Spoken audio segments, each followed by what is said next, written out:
What up, people? Gideon Prime, Truth Chasers, what's going on?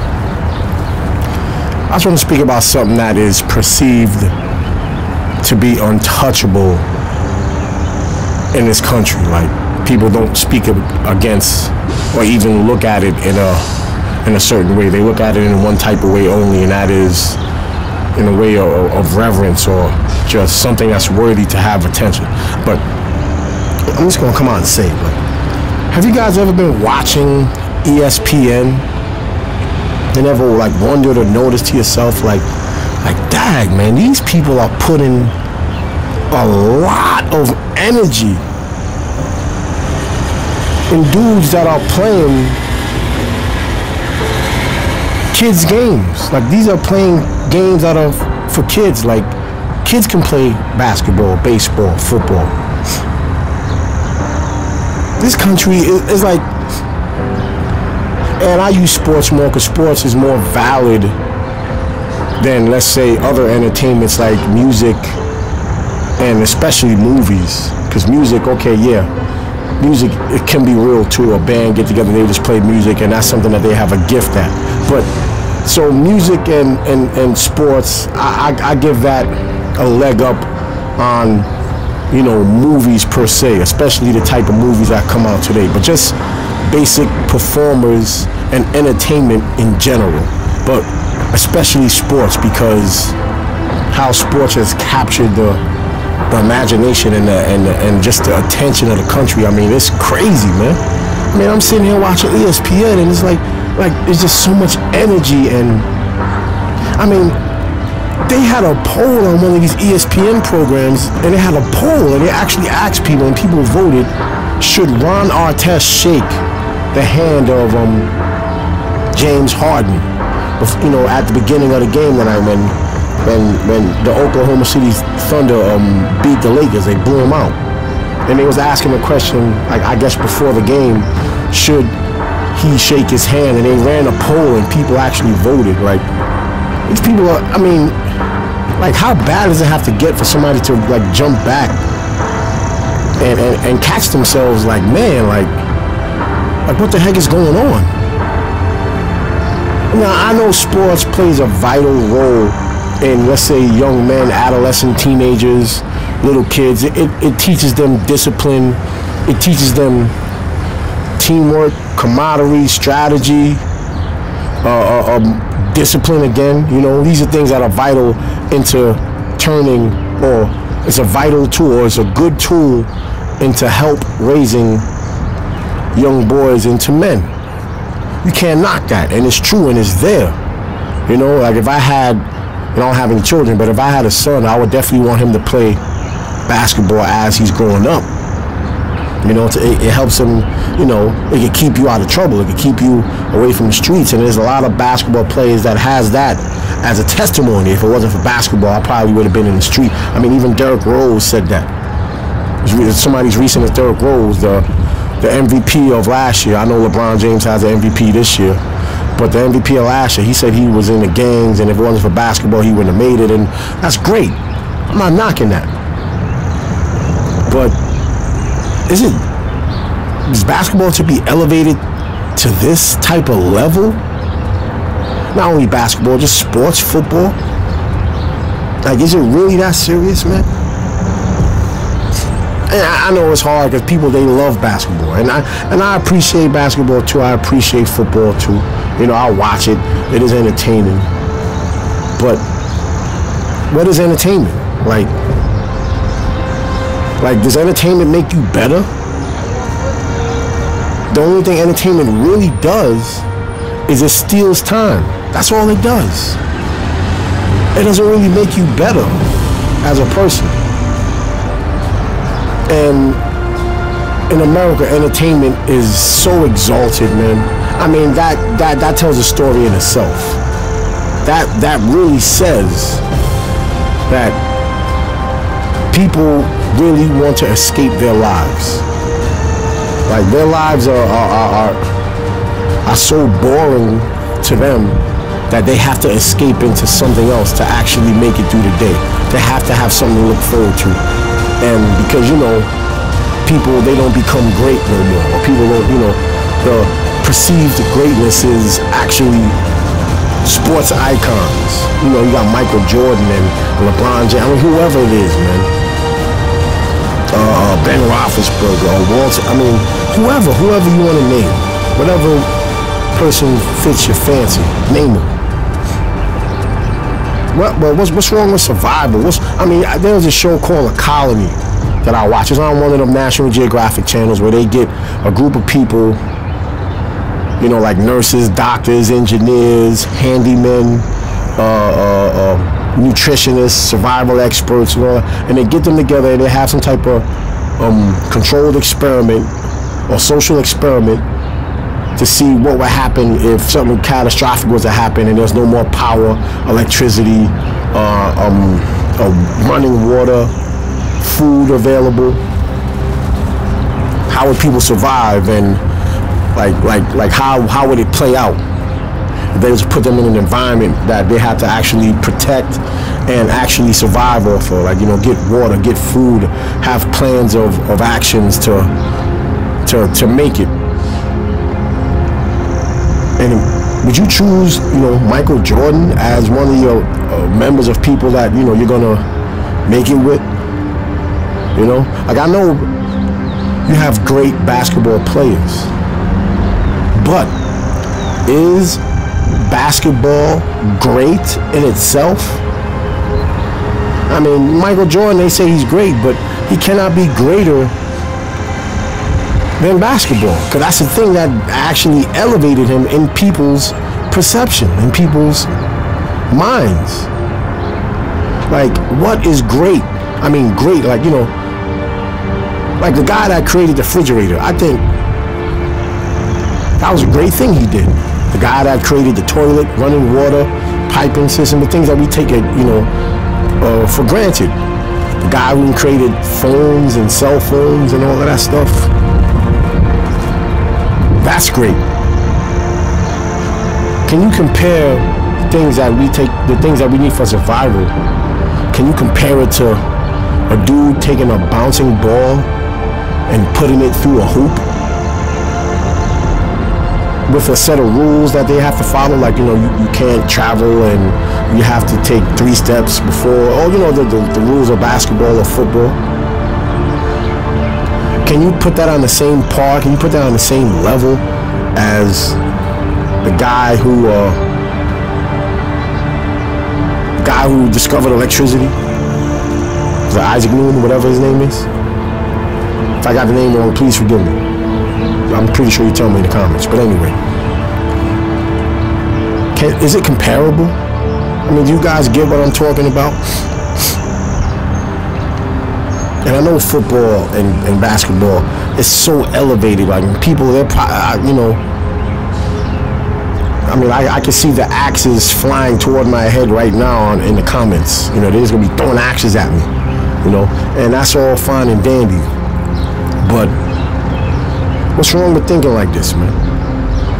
Man, I just be watching ESPN and I enjoy it. You know, I see the inside the NBA. You got Charles Barkley and Kenny Smith and former basketball players and everything, and it's like, these guys, they put a lot of energy. You know, I mean, you got dudes, you got people that look up, or men especially, that look up to LeBron James, or they look up to somebody who's clutch in the playoffs, like Michael Jordan, or how Magic Johnson came through in the clutch when the pressure was on the line, and you have a city on your back that's rooting for you to put this ball through this hoop, and you're rooting for this guy. You look up to him. He's your hero, but yet you can't take care of your kids. You're not coming through in the clutch for them. You know how many fatherless kids you got out here in this country, man? You know how many times I see in the streets, you know, baby mothers pushing the strollers for who, you know, and the father's not there. I mean, it could be multiple reasons. It could be the mother's fault, the father's fault, whatever. She could be whoring out there and, you know, whatever. It doesn't matter. My point is, how can men look up to these basketball greats, but yet in real life they don't want to be great in the lives of their children? Like, Doesn't that sound like hypocrisy to me? I mean, it sure does to me. Like, it's like America's misery, man, because America is so miserable with their lives because the powers that be has told you that the only way you can be great is if you have fame, if you have a camera chasing you down and asking you and interviewing questions like, hey, how'd you tie your shoelaces, and what do you think of this and that? And so if you don't have a whole bunch of people chasing you, then you ain't important. So America has bought that lie, hook, line, and sinker, man. So now people, they don't think they're important.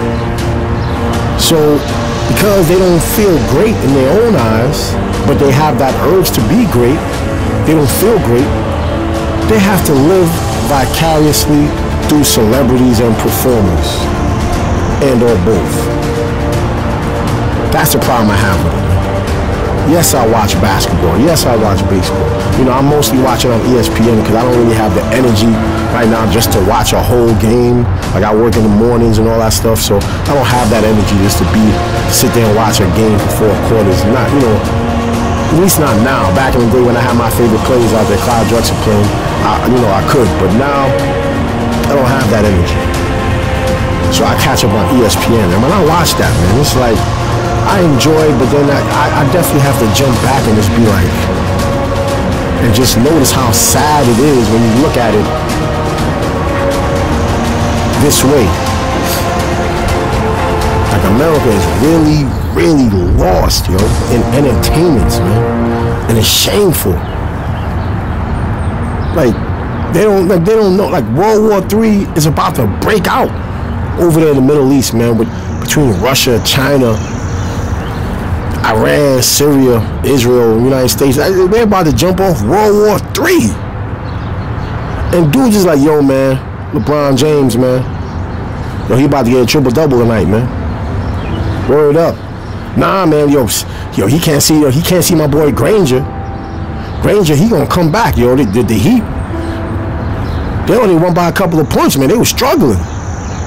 Word up, man, yeah. I bet you James beat Granger. Yo, look, man, Granger's the man because I like him. I like his game. He reminds me of myself when I play. So he's gonna beat James tonight. Therefore, I'm better than you when it comes to picking which guy I'ma admire and follow. I'm a better fan than you. I'm more supportive to a bunch of guys that don't care a lick about me than you are. You ain't no fan, I'm a fan. I'm a Heat fan. I bleed the red and white, or whatever their colors are. I'm just giving you an example of how sad sometimes it really comes across, man. And I don't know, maybe I'm rambling, maybe I'm ranting, maybe so. But maybe somebody out there can relate with what I'm talking about and see just the priority they put sports and entertainment. And I know ESPN and how they present it, and just NBA itself, the channels they use, it's colorful. They got the colorful team colors, and they got the whole city riding on the back, and you know, you got high flying jumpers and jump shots and everything. And basketball is definitely a fun game to play. You know when you're in the zone, you shooting and everything, and it's nice, and you know, it captures your imagination. You wanna play like how Michael Jordan plays, you know. That's all good when you're a kid, man. It's all good when you're being raised up and something that's distracting you or something that's taking you away from the streets and putting you into something that can teach you discipline. Like I said before. But let me know what you think about this, man. It's a sad day, in my opinion, when these celebrities that we have chosen to be great, and all the celebrities and all of the attention of the media and the people just follow these people and look up to these people because they can dribble a ball and put it in a hoop, but they don't care nothing about you. But you have to care about them. That's just funny to me. This is grown man talk, you know? Like, I'd rather have a great lawyer in my corner, because that's something you can touch. That's something you can, when you're in trouble, you can go get a lawyer. That's great. That's more great than Michael Jordan, according to my life. You might get in trouble with the law, whether it be just or unjustly. You're gonna need a lawyer. You might get hurt. You're gonna need a doctor. I want a great doctor. I want a great lawyer. If I'm running a business, I want a great manager to run my business. I want a great custodian to clean up the grounds or whatever of my business. These are things, I would like to, I don't have any kids, but if I had kids, I would like to be a great father. You see what I'm saying? But the country is like, bump all that, man. We got LeBron James and we got Kevin Durant. I showed you that video I showed you the footage of my last video, the availability of vicarious vanity and how they was just cheering for Kevin Durant. They was actually calling Kevin Durant I am. That's God's name.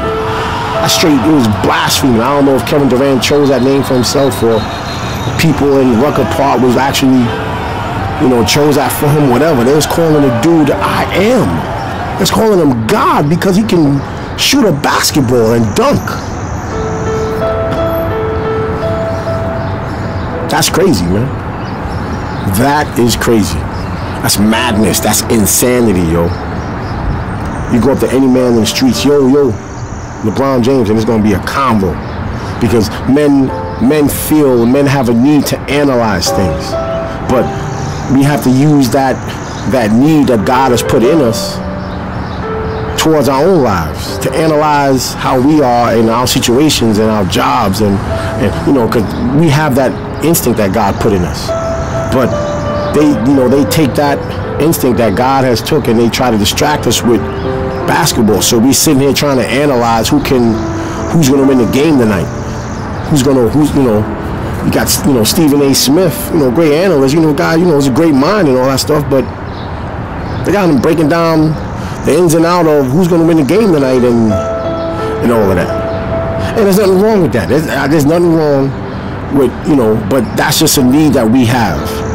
We want to analyze stuff. The enemy knows that, man. So they take our minds off of analyzing our lives in reality, and they make us analyze sports players that we can't touch. Like they're in TV land. They're somewhere in TV land. We're trying to break down people that we can't touch and they can't touch us. Like they don't really care. Like I'm in New York. Carmelo Anthony doesn't care about. He can. He has to worry about his own problems. You talk about LeBron. Carmelo Anthony, or he wasn't clutch, or Amari Stoudemire, he didn't come through in the playoffs. He wasn't clutch. But yet you got all these fatherless kids out here. Their fathers, they're not clutch either. So how can you mention Amari not participating, and yet you can't take care of somebody that loves you for real, your own children, And like I said, I'm not a father, but somebody's not taking care of their kids. Nobody's gonna come out and admit it. Dag, I'm a deadbeat dad. Nobody's gonna come and say that. But yet we know it's out there. Just look at the stats, man. Especially in the black community. All these fatherless kids out here.